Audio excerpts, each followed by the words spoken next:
My guest is the Premier of Queensland, Campbell Newman. It's 10 minutes to 10. Federal Parliament starts today. Clive Palmer has taken his seat as the member for Fairfax.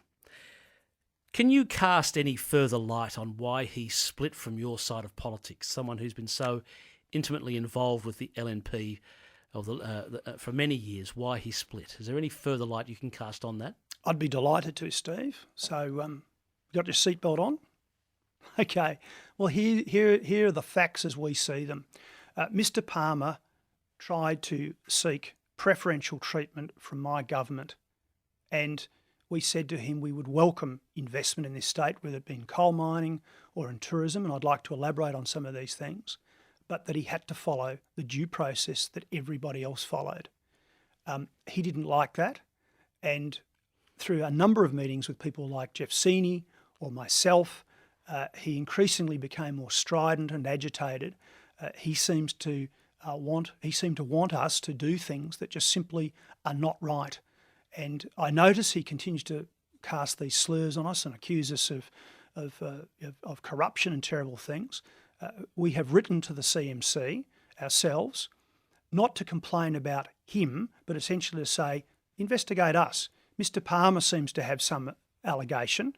We're sick of him making that allegation. Please go and ask him to put his evidence on the table and investigate us. You know, I've been through this before, remember, back in the election campaign. Now, let me just give you... Is it true he turned up with his own, I'm talking about Clive Palmer, turned up with his own form of legislation to get his Galilee Basin project up? The Deputy Premier is the one who can elaborate on that, but that's exactly what Jeff Seeney says occurred. Clive Palmer came to Jeff Seeney with some form of draft suggested legislation. And said, here, this is the Act of Parliament, here's a draft, here's a bill that you can put into Parliament to create an act. But let me give you an example myself. I will give you a specific... I've never heard that before. That surely is highly improper. Well, I think it's... Yeah, we were shocked. But let me give you another example. Sunday, the 1st of July, 2012, I was in Melbourne at the Liberal Party conference at the Sofitel Hotel at Collins Street. And on the Sunday morning, I was invited to a breakfast meeting with Mr. Palmer in the Sofitel Hotel in his suite. Mr. Palmer was there, his wife was there. Bruce McIver, president of the LNP, who was obviously attending the conference, was there. And this breakfast meeting was attended by my Chief of Staff, Ben Myers. At that meeting, Mr. Palmer showed us concept plans for his proposed resort development at Coolum on the Sunshine Coast. Frankly, it shocked me. There were very large buildings, huge buildings, but more interestingly, buildings being proposed on sand dunes adjacent to the current Coolum resort that he owns, and that was on land owned by the people of Queensland. Furthermore, at that meeting, he said that he wanted a casino licence. The plan showed a monorail going from this resort with these very tall buildings. I mean, we're talking buildings at least 20, 30 stories high on the waterfront there at Coolum, right on the dunes, on what are currently dunes, and a monorail going to the airport. He talks about the upgrade of that airport. And he asked for a casino licence and he showed us this development. I was respectful, but tried to convey to him my concerns with what he was proposing. I was concerned that he was proposing a development on public land, and I indicated my concerns over that. I also indicated that the government had no policy position at that stage on a casino licence. Now, I'm just giving you this example to demonstrate some things. He was proposing to build stuff on public land owned by the people of Queensland, and I felt, as a significant member of the party, that I was under quite a lot of pressure to somehow say yes, even at this meeting. I also have to make this point that subsequently he has claimed that he never wanted a casino licence. Now, it's completely false. He, at that meeting, and my Chief of Staff as a witness, asked for a casino licence. So what are you accusing him of? I'm not accusing... Well, I'm just saying these are facts, and what I'm saying is Clive Palmer says things all the time that, frankly, I can't agree with, and I don't believe are true. I'll give you another example. You're accusing him of being misleading as well. Well, I'll give you another example. I'll give you another example. Clive Palmer has stood up in recent months and said words to the effect that what's Campbell Newman's problem?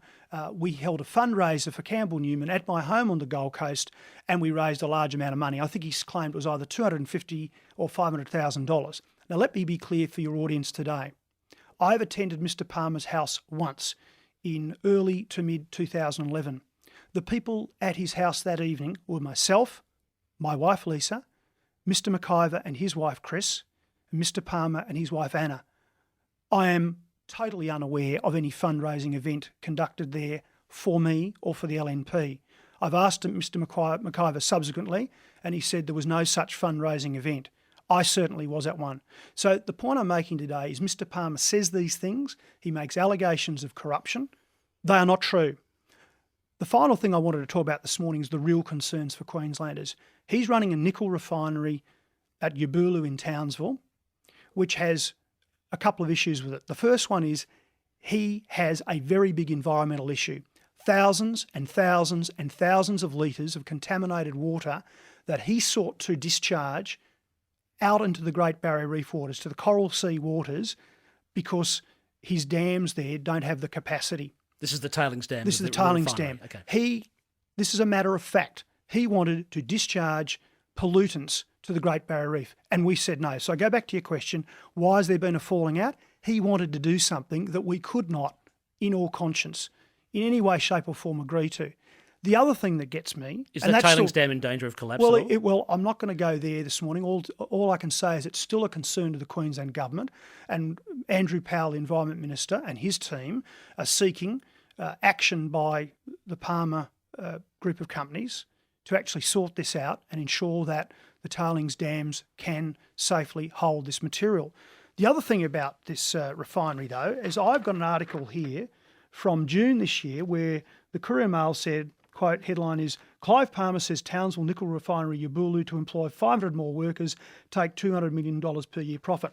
Well, where are the 500 extra jobs? More importantly, I want him to guarantee the jobs of workers up there, because he keeps telling us that everything is fine, but we're hearing a lot of questions about what's going on, and they haven't fixed up the environmental problem.